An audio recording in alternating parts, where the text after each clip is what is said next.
Hai semua. Boleh dengar saya?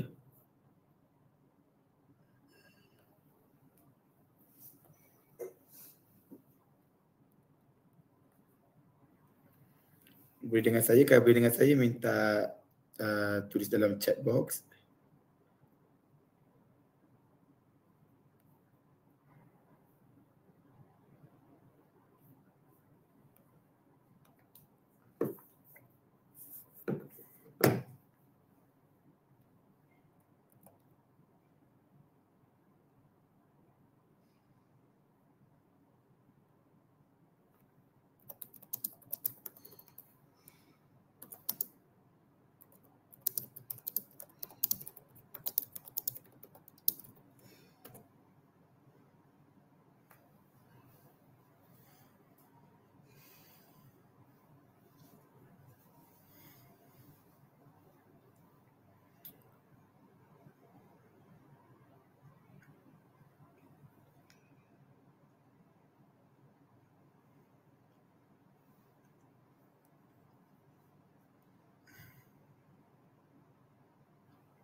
Right, Assalamualaikum warahmatullahi wabarakatuh dan selamat tengah hari kepada semua.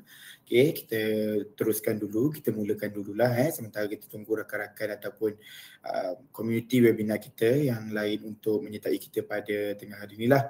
Baik, dan hari ini kita akan adakan satu perkongsian yang bertajuk Rehat dan Segar Semula untuk Kerja yang Lebih Bermakna. Seperti yang kita semua sedar, kita sedang menuju ke pengakhiran tahun 2025. Okey, kita baru sahaja memasuki bulan Disember dan pejam celik sekejap saja sebulan akan berlalu dan kita akan menempuh tahun yang baru iaitu tahun 2026. Okey, jadi tujuan perkongsian kita, tujuan webinar hari ini kita adakan adalah untuk sama-sama, untuk tuan-puan, untuk saya sendiri, untuk rakan-rakan semua, untuk kita lihat semula, untuk kita tengok semula apa yang telah kita lalui, apa yang telah kita lakukan, apa yang kita telah pun buat sepanjang tahun 2025. Berbaki sebulan, okay, kita juga boleh tengok apa yang kita boleh buat dan apa yang kita perlu buat untuk 2026. Alright, jadi in order untuk kita nak merancang sesuatu perkara yang kita nak lakukan pada tahun 2026, mungkin kita perlu tahu apa yang telah berlaku pada 2025. Jadi dekat situ kita boleh tengok apakah penambahbaikan yang boleh kita lakukan. Apakah penambahbaikan yang perlu disegerakan, tindakan-tindakan, action plans yang perlu tuan-puan dan saya juga ambil berat untuk kita nak memastikan tahun 2026 berjalan dengan lebih baik. Kita akan menjadi versi kita yang lebih baik, pekerja yang cemerlang, kepuasan akan diri dan juga kita akan berjaya dengan lebih baik. Alright? Okay. Dan how do I move to next slide? Alright. Okay, sebelum kita mulakan, ada sedikit beberapa peringatan lah. Yang pertama, sila pastikan anda menggunakan browser yang bersesuaian lah. Antaranya mungkin Chrome, Firefox dan lain-lain lagi lah.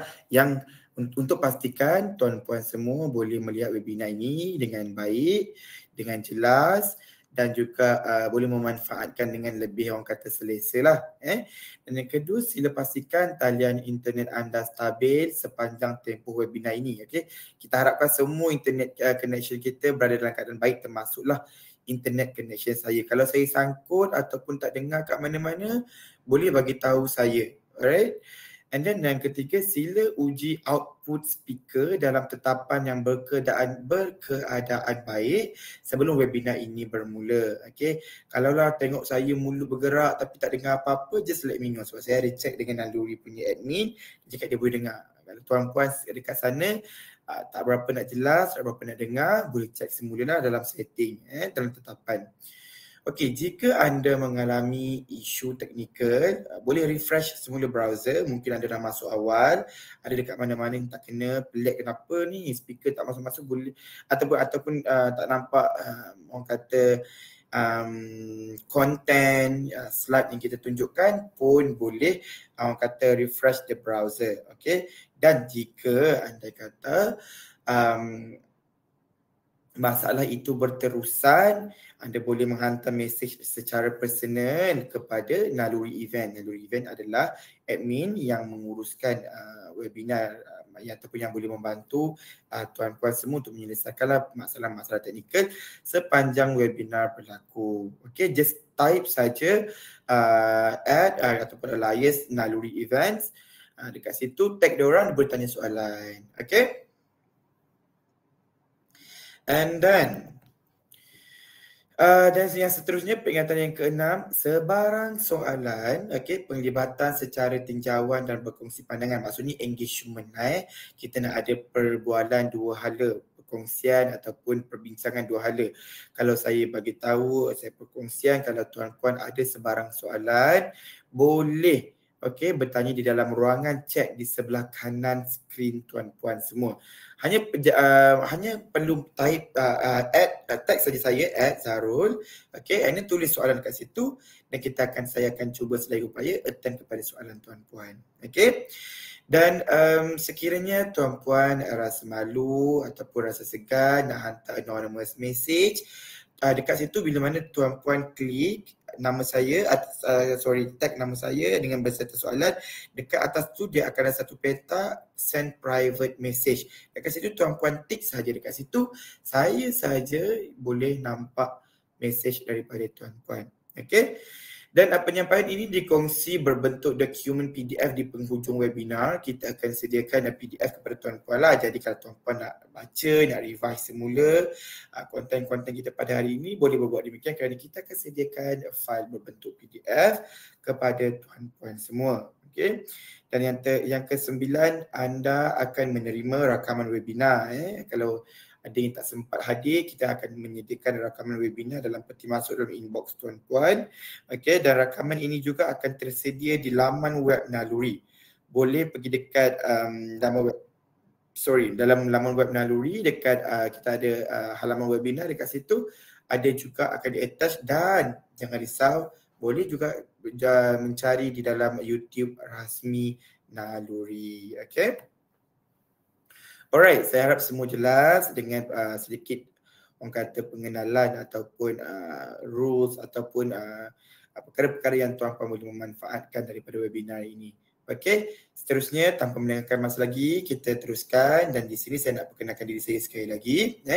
Saya Zarul Fikri, merupakan pembimbing kesihatan mental Naluri, iaitu kaunselor kesihatan mental, konsultan untuk sesi kaunseling, dan saya merupakan seorang kaunselor berdaftar daripada Lembaga Kaunselor Malaysia.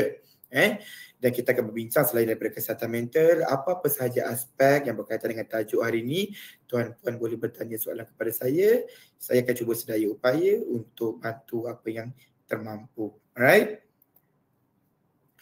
Tuan-puan, ada sedikit peringatan mesra kepada kita semua. Sesi ini merupakan ruang yang selamat buat semua. Maksudnya dekat sini apa yang dikatakan dengan ruang yang selamat, bila mana tuan-puan orang kata menonton webinar ini, jangan rasa orang kata let's say lah, kalau tuan-puan dah tengok webinar ni, ada perkongsian yang saya kongsikan, tuan-puan rasa macam terkena betul je macam keadaan tuan-puan, jangan rasa macam malu, jangan rasa bersalah, jangan rasa macam menyalahkan diri sendiri. Jangan. Kita buat perkongsian ini adalah untuk kita nak bagi kesedaran. Bagus kalau tuan-puan semua sedar yang macam, oh dia macam kena dengan aku kan, ini macam ini apa yang aku alami selama ni. Right? So this is your safe space. Ini adalah ruang yang selamat buat semua. Jadi jangan risau. Dengar sampai habis, boleh bertanya soalan, kita akan bantu apa yang patut. Jadi diri sendiri dan kita bersama-samalah melalui proses-proses emosi tersebut. Macam saya katakan tadi, tuan-puan tidak kesorangan. Saya kaunselor, insya-Allah saya akan sedaya upaya datang untuk membantu tuan-puan. Tuan-puan tidak berseorangan, kita sama-sama belajar dan kongsikan apa apa yang kita boleh memanfaatkan kepada orang lain. Macam hari ni saya ada buat sedikit perkongsian. Kalau tuan-puan ada perkara yang nak dikongsikan, boleh juga type di dalam chat box untuk semua tengok ataupun untuk saya saja baca. Alright, so saya boleh bacakan untuk orang lain. Alright. Kebenaran untuk berehat sekejap. Okay, let's say kalau tuan-puan tengah melihat atau menonton webinar ni, tuan-puan rasa macam berat je dengar, macam kena je, rasa macam terlalu overwhelmed, terlalu rasa burn out, rasa macam penat. Tak apa, berehat sekejap. Okay, ambil angin dulu, bernafas dulu, kawal pernafasan, sandar sekejap dan kita tengok semula. Okay? Okay tuan-puan, saya ada soalan.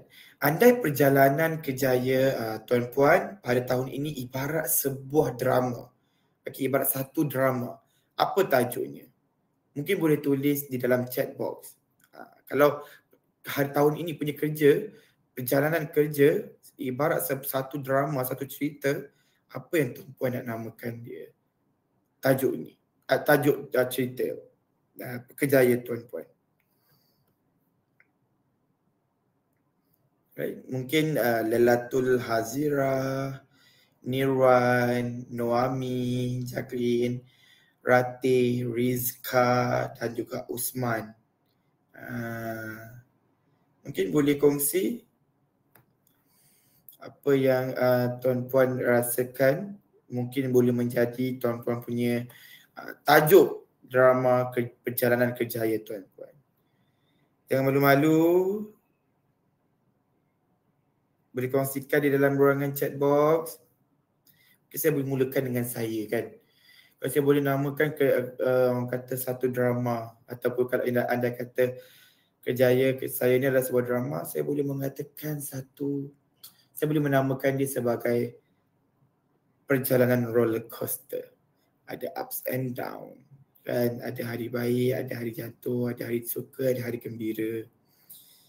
Right? What about you guys? Apa pendapat tuan-puan semua? Senyap di semua orang ni? Ke tak boleh tulis? Ke saya tak nampak?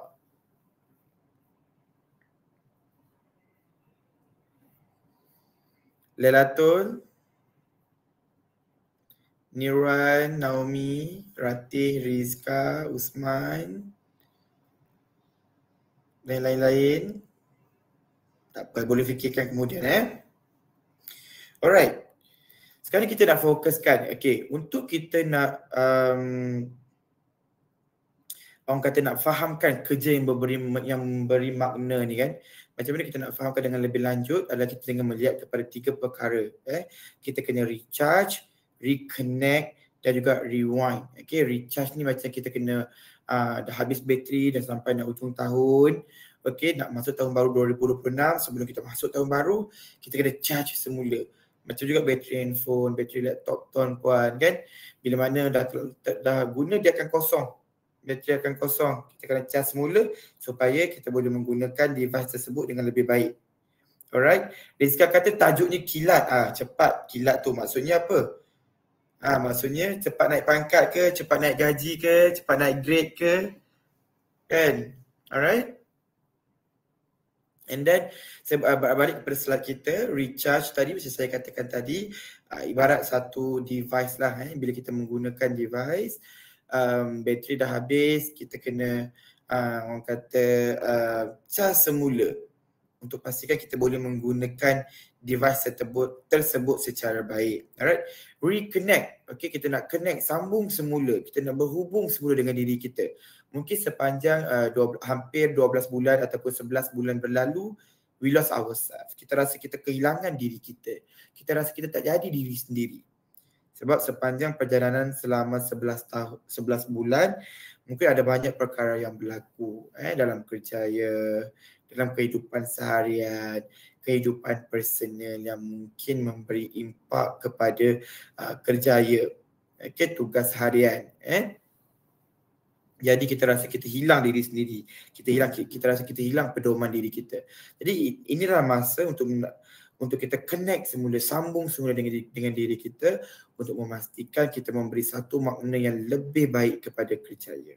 Right? Dan yang ketiga adalah rewind. Okay, rewind untuk kita reflect semula, tengok balik daripada bulan 1 2025 tercapai tak resolution. Setiap tahun kita ada New Year's resolution. So next year 1 bulan 1 ataupun 31 hari bulan 12, semua daripada kita mungkin akan ada New Year resolution. Okay, kita nak capai apa? Apakah goal kita untuk tahun depan? Adakah tercapai goal-goal yang tahun lepas? Alright? Okay, sebelum kita pergi ke satu-satu, kita tengok dekat sini. Dah tulis kat sini, Rizka kata tajuknya kilat, kita dah baca tadi. Nirwan bagi tahu tajuknya, tajuk kehidupan ataupun drama kejayaan ni adalah Demi Sebuah Hati.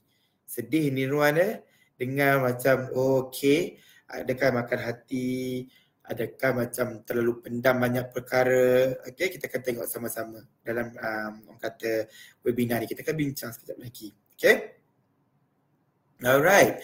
So yang pertama, okay, mungkin ini yang ketiga, rewind. Rewind ni adalah satu perkara di mana kita nak kena kenang kembali, reflect semula kehidupan kita. Sebagai contoh yang tertera di kaca skrin tuan-puan, semasa membesar detik apakah, pengalaman apakah ataupun minat apakah yang tuan-puan ada yang menjadikan anda semua seorang anda. What makes you you? Apa yang menjadikan tuan-puan seorang tuan-puan sekarang? Okay, contohnya Nirwan. What makes Nirwan a Nirwan? Right? Or Rizka. What makes Rizka being a Rizka? Okay, mungkin orang kata pengalaman, moment ataupun your interest sepanjang membesar yang menjadikan anda sebagai seorang anda sekarang. Kejayaan anda. Okay, kita kenang balik dulu-dulu kan. Mungkin waktu kecil-kecil seronok main itu, seronok main ini, seronok tengok banyak perkara. Kan? Jadi macam nanti aku besar nanti aku nak jadi seorang doktor. Nanti aku besar nanti aku nak menjadi seorang jurutera. Aku besar nanti aku nak jadi seorang kaunselor. Aku nak jadi seorang jurujual. Aku nak terlibat dalam bisnes. Okay? Tanya diri kita, adakah kejayaan kita sekarang ni kerana kita ingin tahu, okay, waktu kecil dulu kita macam ingin tahu, okay, adakah kejayaan kita ni disebabkan oleh seorang mentor yang membimbing kita, yang memberi pendapat kepada kita, apa yang patut kita lakukan, apa yang patut kita teruskan, pengajian apa yang patut kita teruskan, ataupun adakah kejayaan tuan-puan sekarang ni adalah di atas dasar cabaran yang tuan-puan telah pun atasi. Okey. Atau mungkin juga ia adalah sebuah keadaan yang membentuk jalan tuan-puan. Okey. Mungkin cara dibesarkan, mungkin pengalaman yang tuan-puan lalui ketika zaman sekolah, ketika zaman belajar, ketika zaman di universiti yang menyebabkan you rasa macam you nak jadi seorang anda sekarang. Okey. Okey.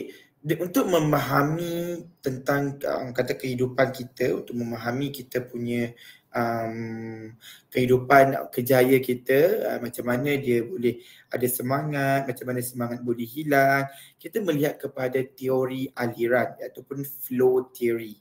Alright, pada tahun 1990 sebagai daripada seorang cendekiawan menceritakan tentang teori aliran. Okey, kita melihat semakin tinggi kita punya skill, semakin bersemangat kita punya semangat kita tu semakin tinggi, atau untuk keyakinan kita tu semakin tinggi untuk nak mencapai cabaran tersebut. Maksudnya kalau kita ada skill yang rendah, kita akan rasa kita tak confident. Kalau kita ada skill yang orang kata kurang, kita macam bolehkah aku nak buat ni? Bolehkah aku nak capai tu? Bolehkah aku nak contribute kepada tim? Okey. Jadi teori aliran ini juga menerangkan bagaimana kita semua sebagai seorang individu, sebagai seorang manusia boleh memasuki keadaan ataupun environment fokus yang mendalam. Maksudnya kita fokus, tetapi teori ini mengajar kita untuk melihat macam mana kita boleh terlalu fokus sehingga kita mencapai sebuah kejayaan. Okey, sehingga kita mencapai satu prestasi yang optimum, yang maksimum. Okey, jadi menceritakan apabila kita mempunyai kemahiran yang saya katakan tadi, skill tadi tu membantu kita untuk fokus secara mendalam. Alright? Okey, so jadi keadaan pengalaman optimum yang timbul daripada penglibatan yang intens ataupun penglibatan yang kuat, penglibatan yang orang kata maksimum dalam sesuatu aktiviti yang menyeronokkan. Okey, maksudnya anda merasa, tuan-puan ataupun dan saya juga akan merasa tercabar, merasa dicabar tetapi tidak terbeban. Rasa aku nak capai benda ni. Oh, orang lain boleh, kenapa aku tak boleh? Tetapi tidak menyusahkan diri. Okey? Kerja terasa semula jadi, rasa macam natural aja, rasa macam tak teruk buat sesuatu, rasa dia mengalir macam biasa. Kan, rasa macam normal buat benda ni, macam dah kehidupan seharian. Bila kita dah selalu buat, kita dah praktis, kita dah ada pun skill tu, okay, kita dah ada kekuatan tu, dia tak akan rasa pun macam penat, dia tak akan consume tenaga kita. Okay, sebab kerja tu akan menjadi lebih mudah, dan bila mana kerja menjadi lebih mudah, kita akan lebih bertenaga, kita akan lebih bersemangat, bahkan dia akan menjadi lebih menyeronokkan. Okay, dia akan jadi lebih bersemangat lah, lebih seronok buat sesuatu dalam keadaan enjoy ni. Tuan-puan akan rasa macam nak buat lagi dan lagi. Okay, pantang menyerah. Dan satu lagi, bila mana kita buat kerja dalam keadaan seronok, dalam keadaan yang kata dalam keadaan yang suka duka kita boleh tempuhi bersama dengan colleagues lain, jadinya kita tak akan ada satu perasaan macam oh aku dah penat. Kita boleh elakkan daripada burn out, overwhelm dan sebagainya. Okay. Teori tu juga kita boleh kaitkan dengan signature loop. Signature loop ni, okay, untuk nak fahamkan dia, tuan-puan cuba, step yang pertama, tuan-puan cuba sign ataupun tanda tangan menggunakan tangan dominan. Contohnya saya menggunakan tangan kanan, saya akan sign tangan kanan macam biasa. Cuba sign. Okey, letak, dan satu lagi, ambil satu pen lagi, cuba tanda tangan menggunakan tangan yang satu lagi, yang tak dominan. Apa yang tuan-puan akan rasa? Okey. Signature loop ni menerangkan bahawa tanda tangan tadi tu, bila mana kita menggunakan tangan dominan kita, maksudnya kita mempunyai skill yang tinggi. Kita mempunyai kebolehan yang tinggi untuk menggunakan tangan kanan. Jadi sebab kita mempunyai skill yang tinggi, jadi yang langkah yang pertama tadi, tangan yang dominan tadi terasa sangat lancar. Betul tak? Terasa sangat lancar. Dan tangan yang kedua terasa janggal, kita akan rasa sedikit awkward, rasa macam kita terlalu kontrol, kita meletakkan effort yang tinggi, kita meletakkan ketekunan yang tinggi, sehingga kita rasa macam penat untuk nak buat sesuatu. Itu yang dikatakan bila mana tuan-puan dah ada skill, perkara akan jadi lebih mudah, perkara akan jadi lebih senang, terasa lebih natural. Okay, manakala kalau kita buat perkara yang itu bukan diri kita buat perkara yang kita tak seronok, yang kita tak nak buat, kita akan rasa sangat janggal dan kita akan memerlukan satu kekuatan yang lebih. Kita letak effort yang lebih tinggi daripada itu. Okay? Dan juga teori ini ataupun aktiviti ini kadang-kadang tujuannya adalah untuk nak beritahu kita semua bahawa itulah yang dikatakan satu aliran. Satu aliran lancar macam trafik. Lancar saja kalau kita dah pun orang kata tahu, melainkanlah kalau tuan berada di KL, kita tahu jalan pun tapi sedikit tak lancar. Tetapi cuba kita bayangkan kalau trafik kita tak pernah lalu jalan tu, kita tak tahu jalan tu, kita akan sangkut. Okay, ini yang dikatakan sebagai satu aliran bila mana kita dah ada skill, kita dah terbiasa, right? Dan dalam dunia pekerjaan ni, tuan-tuan, puan-puan semua, saya pesan juga untuk diri saya, aliran akan wujud apabila kemahiran sepadan dengan cabaran. Skill tadi tu match dengan kita punya challenge. Okay, so maksudnya kalau challenge tinggi, kita ada cabaran yang tinggi, result akan optimum. Cabaran tinggi, skill tinggi, result optimum. Kalau cabaran tinggi, kita punya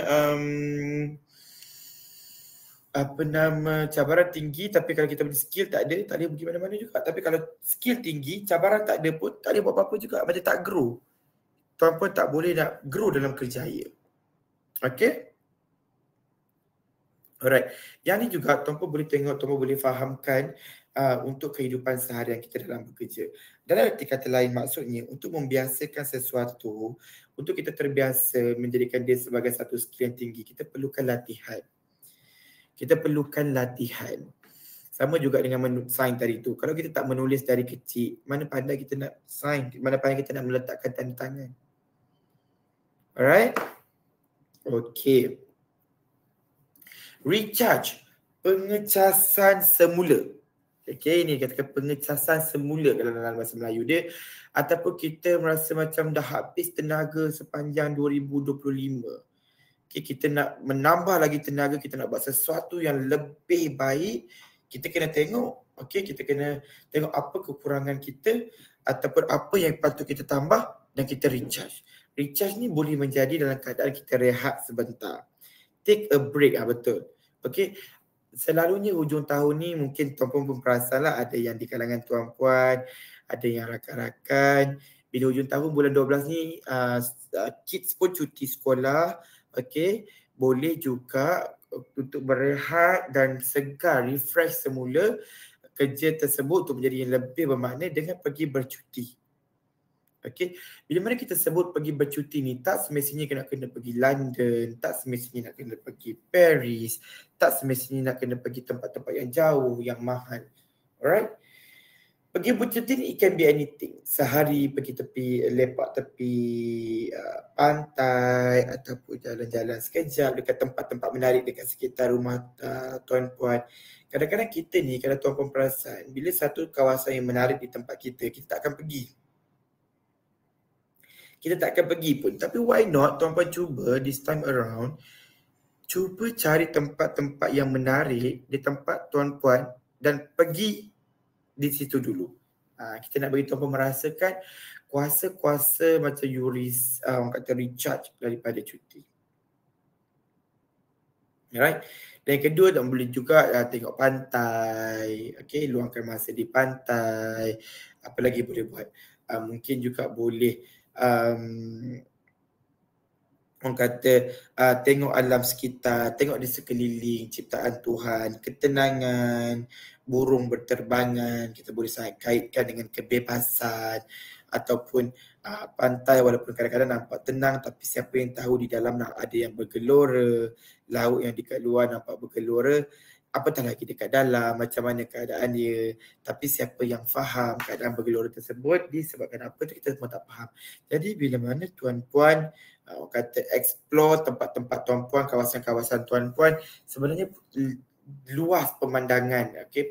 Pengalaman tuan-puan boleh merefleksi diri ataupun masa yang ada untuk diri sendiri tersebut sudah pun ada. Okay? Tercapai untuk bantu diri sendiri. Alright? Okay. Minggu berfikir, like thinking week. Okay, thinking week ni adalah masa untuk tuan-puan rehat, untuk tuan-puan menghabiskan ataupun cuba untuk membaca dan juga refleksi. Alright. Saya suka untuk saya kongsikan dengan tuan-puan sebenarnya bila mana you ada orang kata minat untuk membaca, you baca banyak benda, secara automatik sebenarnya tuan-puan kata boleh enhance, okay, boleh orang kata menaikkan lagi mutu pembacaan dan juga kualiti hidup tuan-puan sebab you belajar banyak benda daripada buku tersebut. Alright. Dan dekat sini kalau kita tengok Bill Gates iaitu co-founder Microsoft, most of us guna Microsoft. Okay, so co-founder Bill Gates, dia memperuntukkan seminggu masa untuk membaca dan refleksi. Okay, dia betul-betul menghabiskan masa seminggu, dia memperuntukkan dalam seminggu ataupun dalam sebulan tu seminggu untuk membaca dan juga refleksi diri dia. Bila mana kita membaca sebenarnya tuan-puan, kita akan reflect, okay, ini kena dengan aku, ini aku jadi last year, kan? Jadi mana kita baca, kita reflect. Kita reflect semula. Okay, objektif perbuatan ataupun perkara ini dilakukan adalah untuk meningkatkan kreativiti dan juga supaya tuan-puan semua semakin jelas dan juga boleh recharge pemikiran ataupun thinking style tuan-puan. Mungkin sekarang ni berfikir macam ni, tapi bila membaca dapat ilmu baru, and then bila nak keluar dapat orang kata bila baca dapat ilmu baru, bila habis membaca boleh recharge cara berfikir. Okay, orang kata kaedah-kaedah kita berfikir, macam mana kita communicate dengan orang lain pun semua akan berbeza. Alright? Okay, bina amalan untuk memperkasakan diri. Alright? Apa amalan untuk memperkasakan diri? What are the orang kata behavior ataupun practice untuk tuan-puan semua enhance yourself? Rizka ataupun Nirwan, apa yang tuan-puan buat atau you guys buat untuk memperkasakan diri, to enhance yourself, to empower yourself semula? Apa yang tuan-puan buat? Sekejap ya.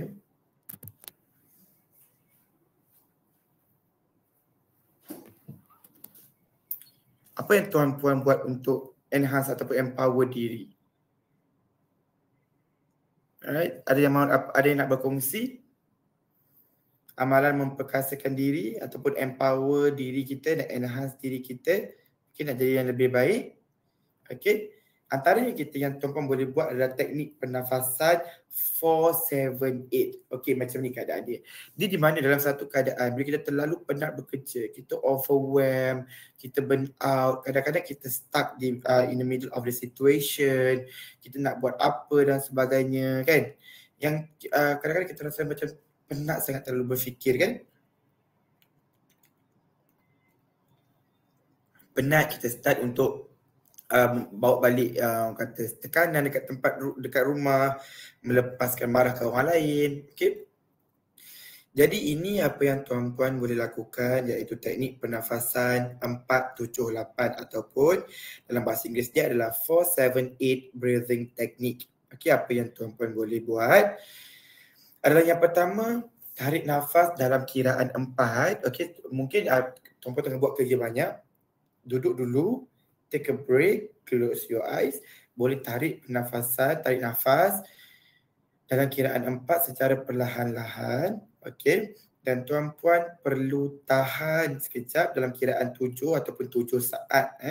Tarik nafas 4 saat, hold 7 saat dan lepaskan 8 saat. Kan kita tarik hold 7 saat, kan kita macam nak start untuk gasping for air, tapi waktu kita nak dapat udara semula tu jangan terus hembus. Sebab terus hembus, terus nak tarik nafas baru. Mula lepaskan dalam 8 kiraan. Okey, manfaat dia adalah untuk menyeimbangkan minda, okey, dan tubuh tuan-puan, mengurangkan tekanan dan kebimbangan, dapat membantu tuan-puan untuk tidur lebih cepat. Bila mana buat breathing teknik ni, bermaksud tuan-puan sedang sedaya upaya mengawal pernafasan. Okey, untuk mengawal pernafasan ni banyak sangat objektif dia, banyak sangat perkara yang tuan-puan boleh dapat. Okey, faedah-faedah dia adalah yang lain. Kata cukupkan oksigen,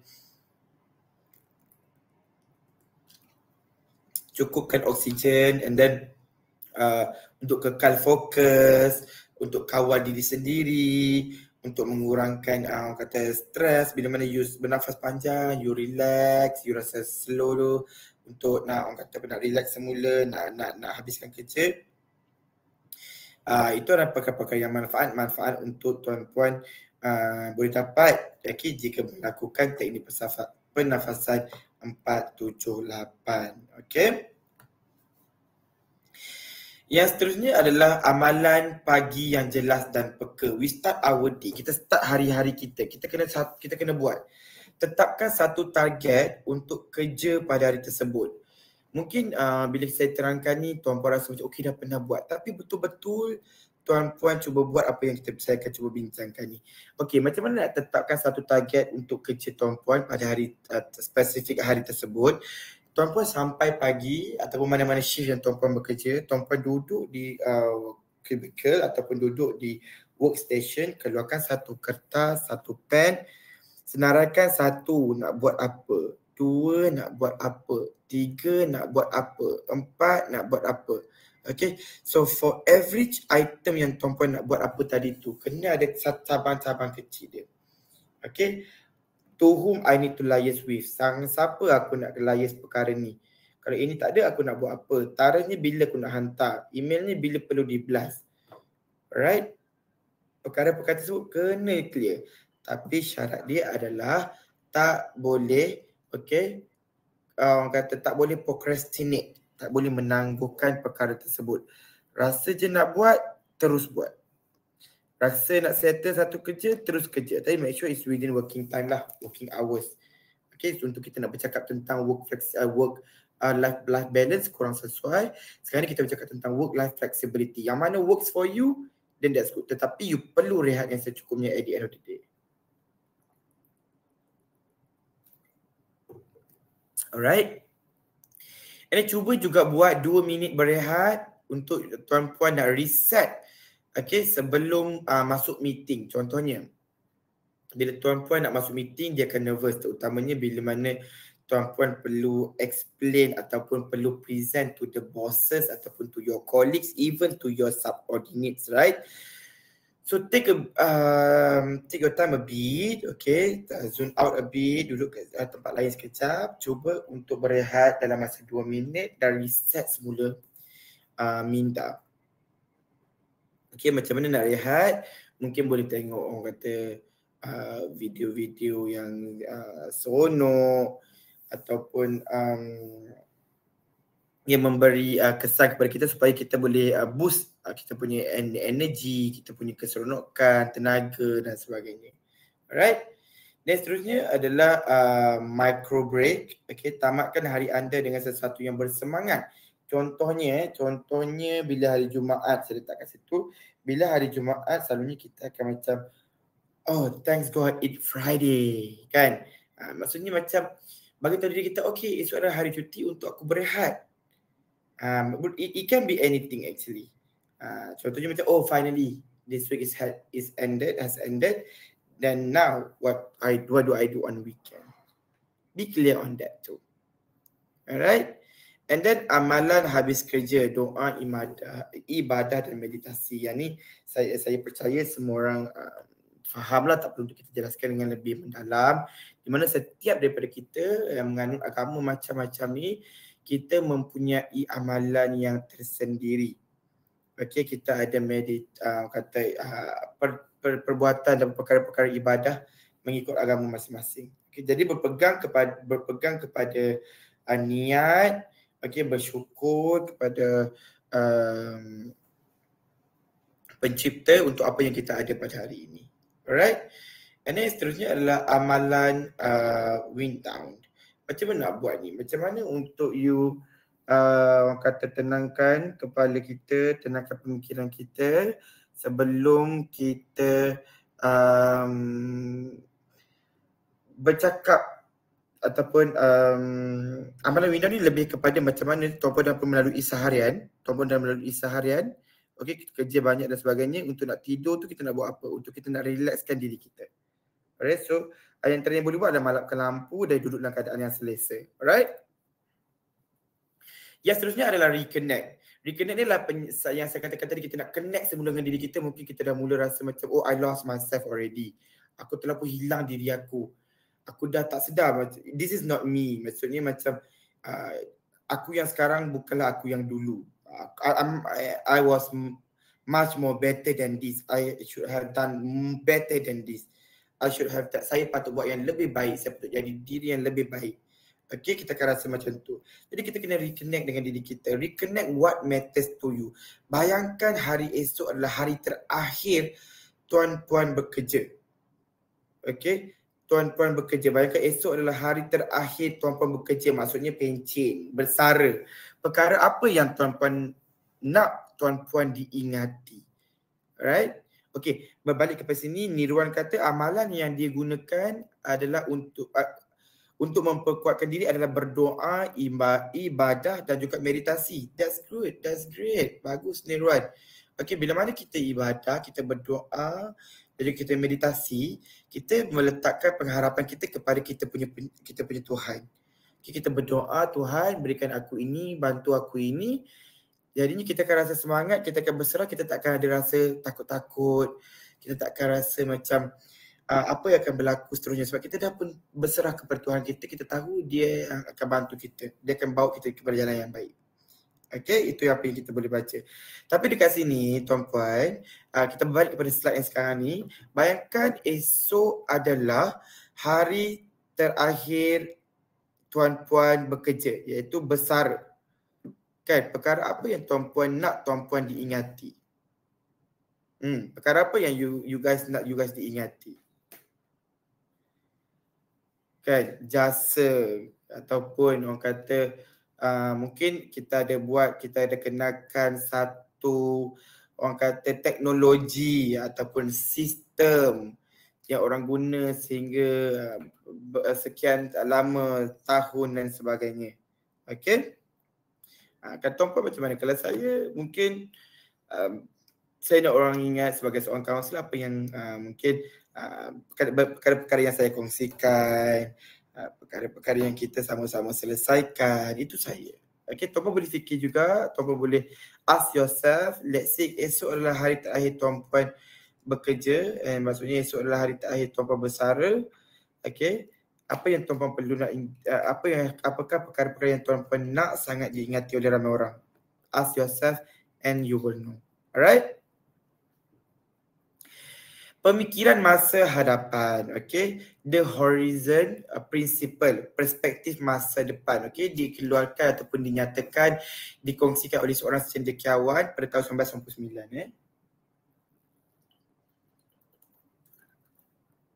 Okay, katanya orang berbeza-beza dalam sejauh mana mereka memikirkan masa lalu, masa kini ataupun masa depan. Okay, orientasi masa depan yang kuat dikaitkan dengan perancangan yang lebih baik, ketekunan dan kesejahteraan. Dia kata setiap daripada kita ni berbeza-beza. Mungkin saya melihat masa depan saya sebegini rupa. Mungkin tuan-puan melihat masa depan tuan-puan sebegitu rupa. Alright, kita mempunyai vision, kita mempunyai visi dan misi, kita mempunyai gambaran tentang masa depan kita yang berbeza. Okey, dan dia mengatakan orientasi ataupun pergerakan kita menuju ke masa depan yang lebih baik selalunya dikaitkan dengan perancangan dari sekarang yang baik, dan bukan sekadar merancang, perlu disertakan dengan ketekunan dan kesejahteraan yang baik, well-being yang baik, kesejahteraan mental, fizikal, emosi, keluarga dan sebagainya. Okey, dan ia adalah kemampuan untuk melihat di luar, untuk melihat di luar di saat sekarang dan membayangkan akibat jangka panjang daripada tindakan kita. Kita boleh tengok daripada sekarang apa yang kita buat dan cuba tengok dengan tindakan aku sekarang apa yang akan jadi pada masa depan. Dengan tindakan aku sekarang apa yang akan memberi kesan kepada orang lain. Benda apakah aku contribute kepada department? Benda apakah yang aku contribute kepada team? Right? Atau perkara-perkara tersebut yang perlu tuan-puan cuba untuk lihat. Okay? Orang-orang yang mengembangkan orientasi masa depan ataupun dia explore orientasi ataupun cabaran jalan masa depan dia, okay, cenderung untuk mendapatkan matlamat yang lebih jelas, bertahan lebih lama dan pulih dengan lebih cepat daripada kegagalan. Macam ni. Bila mana kita mempunyai goal yang jelas, kita mempunyai matlamat yang jelas tentang masa depan kita, bagaimana kita nak orang kata bawa masa depan kita, bagaimana kita nak telusuri masa depan kita. Kalau kita dah terlalu jelas berkaitan masa depan kita, selalunya kita akan menuju ke arah itu dengan lebih baik. The probability to move towards that direction is very high. Okay, berbanding dengan kita yang orang kata tak ada impian, macam tak ada keinginan, kita takkan capai perkara tersebut sebab kita tak ada gambaran pun untuk kita buat benda tersebut. Alright, kenapa? Mengapa? Okay, hal ini disebabkan oleh penglihatan ataupun pendapat mereka tidak terikat pada halangan yang ada di hadapan mereka. Dia tertumpu kepada horizon. Saya kata tadi dah, tak ada benda yang menghalang sekarang ni sebab dia dah melihat jauh sikit. Dia dah melihat jauh sikit. Walau bagaimanapun sedikit peringatan mesra lah kepada tuan-puan. Walaupun tuan-puan nak merancang untuk masa depan dan sebagainya, tetapi boleh merancang, tetapi jangan terlalu stres jika mana tuan-puan dah mulai berfikir macam, oh kalau aku rancang masa depan aku macam ni, apa yang akan jadi, bukan negatif-negatif yang akan berlaku, dan you need to stop. Melainkan bila you merancang masa depan perkara-perkara yang seronok, perkara-perkara yang jelas dan logik akal. Jadi boleh menetapkan sebagai resolution, tetapkan dia sebagai satu perkara yang tuan-puan pun nak capai dalam masa terdekat. Right? Okey. Contohnya ketika memandu, jika tuan-puan menatap jalan di depan bot, okey, setiap lubang terasa seperti krisis. Okey. Dan juga jika tuan-puan mengangkat pandangan ke horizon, okey, setiap bonggol ataupun lubang itu menjadi sebahagian daripada perjalanan. Maksudnya kalau tuan-puan fokus kepada lubang tersebut, dalam perjalanan tuan-puan fokus kepada lubang, fokus kepada bump, fokus kepada bonggol-bonggol tadi tu, tuan-puan akan nampak itu sebagai krisis dalam kehidupan. Okay. Tetapi if we look straight, chest up, heads up, kita tahu nak buat apa, kita tahu halangan apa yang kita ada, kita akan pastikan diri kita, ataupun kita akan secara automatik kita akan faham bahawa bonggol-bonggol dan lubang-lubang itu adalah sebahagian daripada perjalanan kita untuk menjadikan kita sebagai seorang yang lebih baik. Okey? Itu analogi dia. Okey. Tetapkan satu perancangan kehidupan yang jelas. You kena ada mission yang jelas. You kena ada goal yang jelas. You kena pastikan setiap apa yang you rancang tu is doable. Sesuatu yang logik dia akal, make sense. Okay, measurable. Boleh tak buat. Okay, sampai dah tahap ni. Alright, tetapkan satu perancangan kehidupan lebih jelas. Okay, contohnya ini contoh je lah. Okay, yang pertama. Jika target untuk nak capai sesuatu perkara pada umur 50, okay, pada umur 50 tuan-puan sekarang ni, nak moving forward pada umur tuan-puan 50, tuan-puan nak capai sesuatu, cuba tolak umur sekarang ni daripada umur yang tuan-puan nak target. Contohnya, tuan-puan nak kata by the age of 50, pada umur 50 tahun, okay, aku nak ada berapa ribu. Okey. Jadi apa tuan-puan perlu buat? 50 tahun tadi tu, umur yang tuan-puan nak capai tu, tolak umur sekarang. Contohnya umur sekarang saya adalah orang kata bukan saya. Mungkin tuan-puan dalam 30. Jadi 50 tolak 30 ataupun 40. Berbaki lagi 10 tahun. Okey, 10 tahun tadi tu darabkan dengan 12 bulan. Maksudnya tuan-puan akan ada 120 bulan, okey, untuk mencapai orang kata tuan-puan ada 120 bulan untuk nak mencapai apa yang tuan-puan nak capai tersebut. Alright, untuk kita nak tetapkan perancangan kehidupan yang lebih jelas. Okey, bila mana kita nak sesuatu yang lebih jelas, kita mungkin akan pecahkan mengikut fasa ataupun kepada tahap. 40 bulan yang pertama nak buat apa, 40 bulan yang kedua nak buat apa, 40 bulan yang ketiga nak buat apa. Okey, sama juga kalau kita melihat dengan tahun yang lebih kecil dalam setahun. 3 bulan atau 4 bulan pertama nak buat apa? 4 bulan yang kedua nak buat apa? 4 bulan yang ketiga nak buat apa? Alright? Kita kena make sure benda tu mengikut pecahan kecil-kecil. Sebab at the end of the day, kita akan compile everything.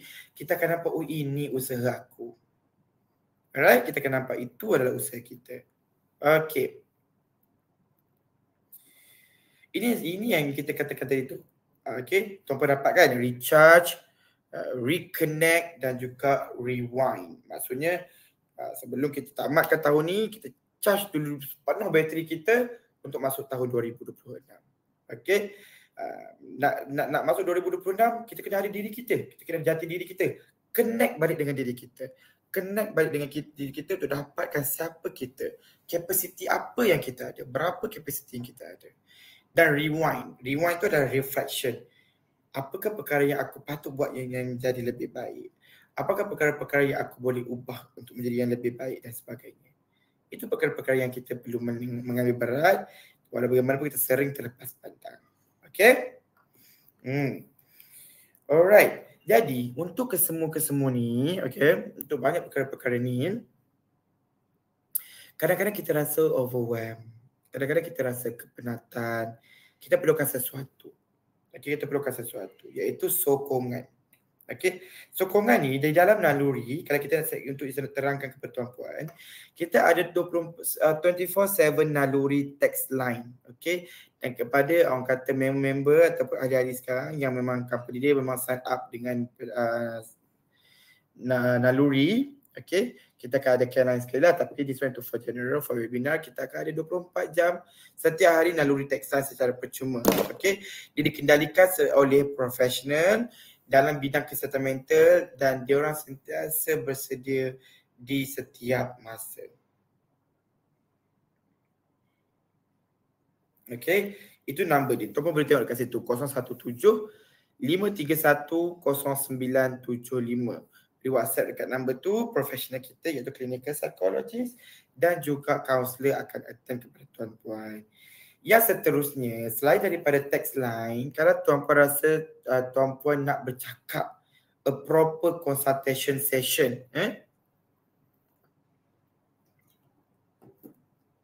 a proper consultation session, one-on-one borak dengan kita punya consultant, tuan-puan boleh klik dekat QR ataupun boleh ambil gambar sekarang. Who knows, we will never know when you going to need it. Alright, tuan boleh scan dekat QR tersebut untuk book one-on-one session dengan terapis kita. Okay, tuan boleh pilih terapi mana tuan-puan nak bercakap, dengan siapa tuan-puan nak bercerita, tuan boleh baca background dia orang dan sebagainya. Tuan boleh pilih dan schedule the session accordingly. Alright. Yang kedua, penilaian kesejahteraan emosi secara percuma. Okey, yang ni mungkin ramai yang berminat juga. Mungkin kita tertanya-tanya kan kita punya macam mana keadaan well-being kita. Tuan-puan boleh scan QR code yang saya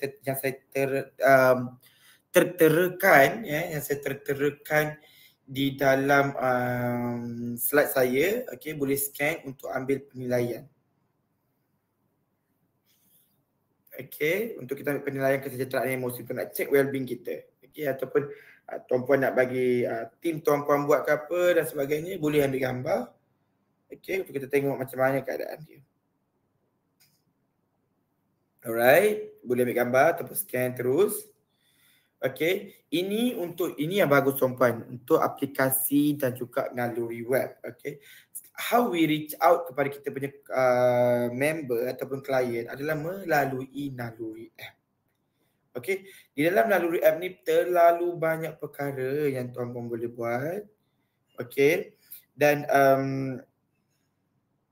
saya boleh katakan tuan-puan boleh sembang dengan kita punya consultant, boleh book the session, dan yang paling penting kita sediakan material untuk tuan-puan baca. Dalam banyak perkara tak faham boleh tanya. Alright? Okey, yang ni QR code untuk nak nak download application. Yang kedua adalah untuk nak akses melalui web. Alright? You can take your time. Alright. Okay. Mari kekal berhubung. Okay. Follow social media naluri untuk mendapat info dengan lebih baik, untuk mengikuti perkembangan orang kata, untuk mengikuti perkembangan apa yang kita lakukan, untuk educate, mengajar orang kat luar sana tentang kesihatan mental. Alright? Kita ada Facebook dan juga Instagram. Okay. Sebelum soal sesi jawab, tersebut, saya minta untuk tuan-puan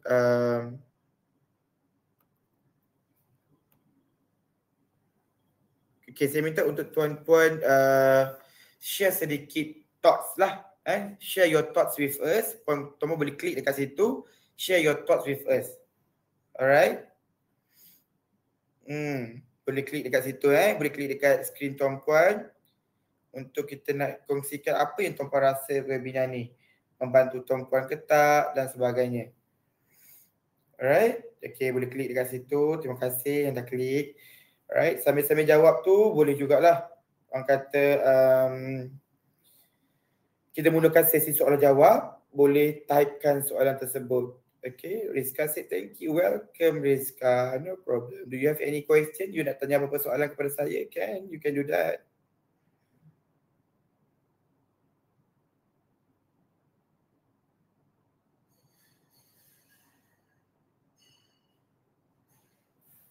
Alright, boleh boleh tanya soalan dekat chat box. Kita masih lagi 6 minit untuk kita buka kepada tuan-tuan. Okay. Bagaimana untuk menjadikan hidup lebih mudah, bukan terlalu berfikir. Okey Rizka, macam ni.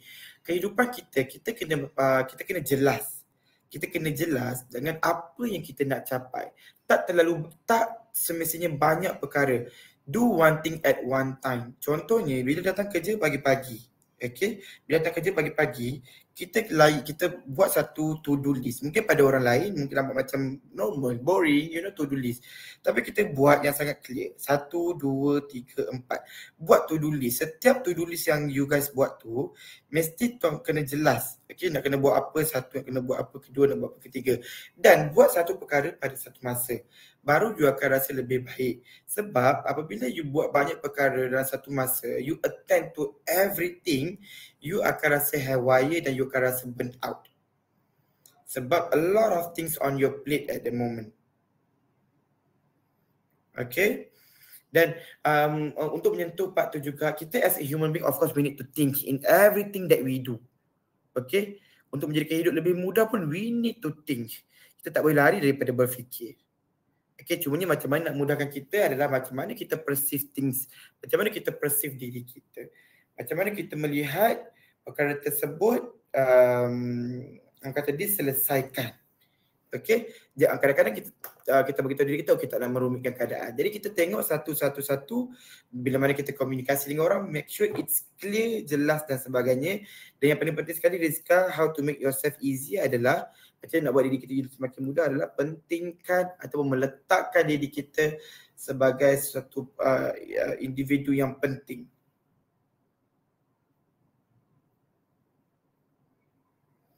Alright? Any other question?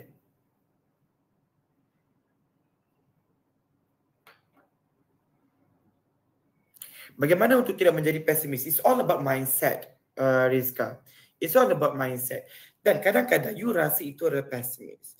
Kadang-kadang you rasa itu adalah satu perkara yang tidak baik. Tetapi bila kita melihat balik, contohnya lah macam kita nak pentingkan diri kita tadi kan.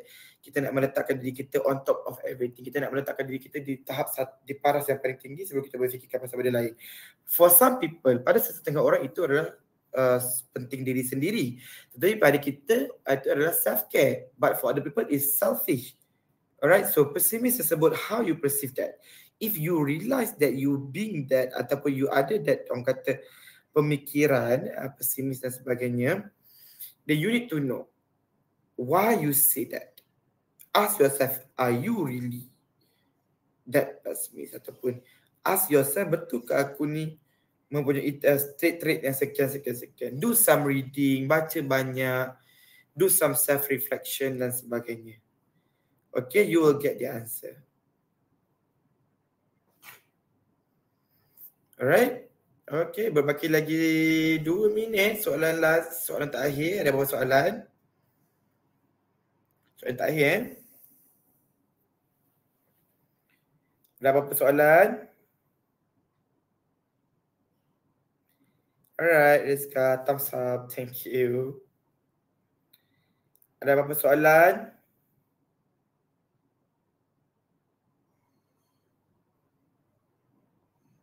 Alright. All good? Kalau tak ada apa-apa soalan, I think itu sahaja daripada saya. Terima kasih Amira, terima kasih Rizka, terima kasih semua yang join. Amira, Fairuz, Lelato, Nirwan, Ratis, Tabat, Usman, yang mana menyertai. Okay, thank you. Welcome. No problem, Amira. No problem. If you need anything, just reach out to Naluri. Alright? We are here to help. Okay.